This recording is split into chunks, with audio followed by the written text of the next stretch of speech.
Hello everyone. இன்னைக்கு நம்ம என்ன பார்க்க போறோம்னு பார்த்தீங்கன்னா, டிசிஎஸ்லேருந்து ஜாப் போஸ்ட் பண்ணியிருக்காங்க. அது என்னன்னு பார்க்கறதுக்கு முன்னாடி, இந்த மாதிரி ஜாப் அப்டேட்ஸை நீங்கள் மிஸ் பண்ணாமல் பார்க்கணும்னு நினச்சிங்கன்னா, நம்ம சேனலை சப்ஸ்கிரைப் பண்ணிக்கோங்க. பக்கத்தில் இருக்க பெல் ஐக்கானையும் ப்ரெஸ் பண்ணிக்கோங்க. அப்போ தான் நான் டெய்லியும் போடுற ஜாப் அப்டேட்ஸ் உங்களுக்கு நோட்டிஃபிகேஷனாக வரும். ஸோ என்ன ரோல்னு பார்த்தீங்கன்னா, டிசிஎஸ் பிபிஎஸ் ஃப்ரெஷர் ஹையரிங்னு கொடுத்துருக்காங்க.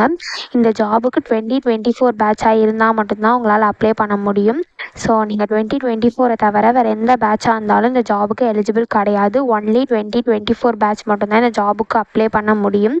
So last date to apply பார்த்தீங்க அப்படின்னா 26 ஏப்ரல் 2024, அதாவது ஃப்ரைடே முன்னாடியே நீங்கள் அப்ளை பண்ணிடணும். ஸோ 26 ஏப்ரல் 2024க்கு அப்புறம் இந்த லிங்க் வந்து ஓப்பனில் இருக்காது. ஸோ 26 ஏப்ரல் 2024 ஃப்ரைடேக்குள்ளே நீங்கள் வந்து அப்ளை பண்ணிவிடுங்க. அதுக்கப்புறம் இந்த லிங்க் ஓப்பனில் இருக்காது. ஸோ அதுக்கு முன்னாடியே நீங்கள் அப்ளை பண்ணிவிடுங்க.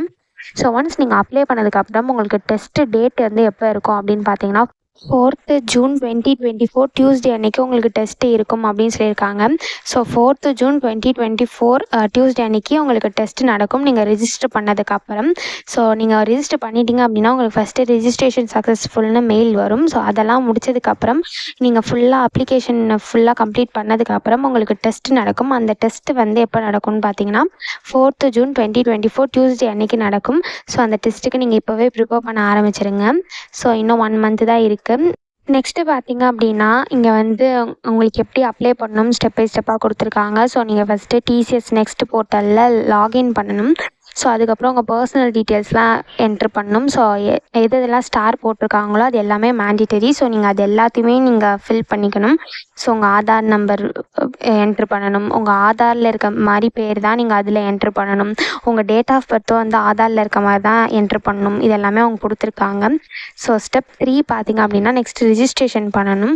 ஸோ பிபிஎஸ் ஹையரிங் ப்ராசஸ்க்காக நீங்கள் ரிஜிஸ்டர் பண்ணணும்னு சொல்லியிருக்காங்க. அதுவும் எப்படி பண்ணணும்னு அவங்க கீழே ஸ்டெப் பை ஸ்டெப்பாக கொடுத்துருக்காங்க. ஸோ இதெல்லாம் கோ த்ரூ பண்ணிக்கோங்க. ஸோ நெக்ஸ்ட்டு பார்த்தீங்க அப்படின்னா, உங்களுக்கு அப்ளிகேஷனை ட்ராக் பண்ணால் கூட நீங்கள் அதுக்குள்ளே போயிட்டு லாகின் பண்ணி நீங்கள் உங்கள் அப்ளிகேஷனை கூட ட்ராக் பண்ணிக்கலாம், எந்த ஸ்டேட்டஸில் இருக்குது அப்படின்னு சொல்லிட்டு. ஸோ கீழே பார்த்தீங்கன்னா அவங்க இம்பார்ட்டன்ட் நோட்லாம் கொடுத்துருக்காங்க. ஸோ இம்பார்ட்டன்ட் நோட்லாம் என்னென்னு பார்த்தீங்க அப்படின்னா, டிசிஎஸ்லேருந்து எப்போவுமே வந்து ஹையரிங்காக மணி வாங்க மாட்டாங்க. ரெக்யூமெண்ட் ப்ராசஸ்க்கு, ஜாப் ஆஃபருக்கு, இது எதுக்குமே வந்து டிசிஎஸ்லேருந்து மணி வாங்க மாட்டாங்க அப்படின்னு சொல்லியிருக்காங்க. ஸோ அதே மாதிரி நீங்கள் டிசிஎஸ் எக்ஸாம் வந்து ஆஃப்லைனில் எழுதணும் அப்படின்னு நினச்சிங்க அப்படின்னா நீங்கள் ஃபஸ்ட்டே ரிஜிஸ்டர் பண்ணிடணும் அப்படின்னு சொல்லியிருக்காங்க. ஏன்னா ஃபஸ்ட்டு கம் ஃபஸ்ட்டு சர்வ் அப்படின்னு கொடுத்துருக்காங்க. ஸோ நீங்கள் ஃபஸ்ட்டு அப்ளை பண்ணால் தான் ஆஃப்லைனில் உங்களுக்கு ஃபஸ்ட்டு எக்ஸாம் நடக்கும். ஒரு வேளை எல்லா சீட்டும் புக் ஆகிடுச்சு அப்படின்னா உங்களால் ஆஃப்லைனில் எக்ஸாம் எழுத முடியாது. நீங்கள் ஆன்லைனில் எக்ஸாம் எழுத போகிறீங்க அப்படின்னா அது பிரச்சனை கிடையாது. ஒரு வேளை ஆஃப்லைனாக இருந்தது அப்படின்னா நீங்கள் ஃபஸ்ட்டே அப்ளை பண்ணிடணும் அப்படின்லாம் சொல்லியிருக்காங்க. ஸோ இந்த மாதிரி நிறைய இம்பார்ட்டன்ட் நோட்ஸ்லாம் கொடுத்துருக்காங்க. இது எல்லாத்தையுமே நீங்கள் கோ த்ரூ பண்ணிக்கோங்க. ஸோ நெக்ஸ்ட்டு பார்த்தீங்க அப்படின்னா, உங்களுக்கு ஏதாவது டவுட்டு ஹெல்ப் டெஸ்க்கிட்ட கேட்கணும் அப்படின்னா இங்கே அவங்க ஐடியும் அவங்க ஃபோன் நம்பரும் கொடுத்துருக்காங்க. ஸோ இதுக்கு நீங்கள் மெயிலும் பண்ணிக்கலாம், கால் பண்ணியும் நீங்கள் கேட்டுக்கலாம். ஸோ நெக்ஸ்ட்டு இதுக்கு எப்படி அப்ளை பண்ணணும்னு பார்த்தீங்க அப்படின்னா, இங்கே ரிஜிஸ்டர் ஹியர்னு இருக்கு இல்லையா, அதை கிளிக் பண்ணிங்கன்னா இப்படி ஒரு ஸ்க்ரீன் ஓப்பன் ஆகும். இதுதான் டிசிஎஸோட அஃபிஷியல் போர்ட்டல். ஸோ இது வந்து நெக்ஸ்ட் ஸ்டெப் டிசிஎஸ் போர்ட்டல்னு சொல்லுவாங்க, டிசிஎஸ் நெக்ஸ்ட் ஸ்டெப்னு சொல்லுவாங்க. ஸோ இந்த இடத்துல நீங்கள் ரிஜிஸ்டர்னு இருக்குல்லையா, அதை கிளிக் பண்ணிங்கன்னா இப்படி ஒரு ஸ்க்ரீன் ஓப்பன் ஆகும். ஸோ இதில் வந்து நீங்கள் பிபிஎஸ் ரோலுக்காக தான் அப்ளை பண்ணுறீங்க. ஸோ இந்த இடத்துல பிபிஎஸ்ன்னு இருக்கு இல்லையா, இதை கிளிக் பண்ணிக்கோங்க. ஸோ ஒன்ஸ் நீங்கள் இதை கிளிக் பண்ணதுக்கப்புறம் இந்த இடத்துல உங்கள் இமெயில் ஐடி என்ட்ரு பண்ணிக்கோங்க. ஒன்ஸ் நீங்கள் இமெயில் ஐடி என்ட்ரு பண்ணதுக்கப்புறம் இங்கே கெட் ஓடிபின்னு இருக்கு இல்லையா, இதை கிளிக் பண்ணிவிட்டு அவங்களுக்கு வந்து உங்கள் இமெயில் ஐடிக்கு ஓடிபி போயிருக்கும். ஸோ அதை நீங்கள் என்ட்ரு பண்ணிவிட்டு நீங்கள் நெக்ஸ்ட்டு லாகின் பண்ண வேண்டியதான். லாகினில் வந்து உங்கள் இமெயில் ஐடி பாஸ்வேர்டு கேட்கும். அதை நீங்கள் என்ட்ரு பண்ணிவிட்டு சைன்இன் பண்ணி அப்ளை பண்ண வேண்டியதான்.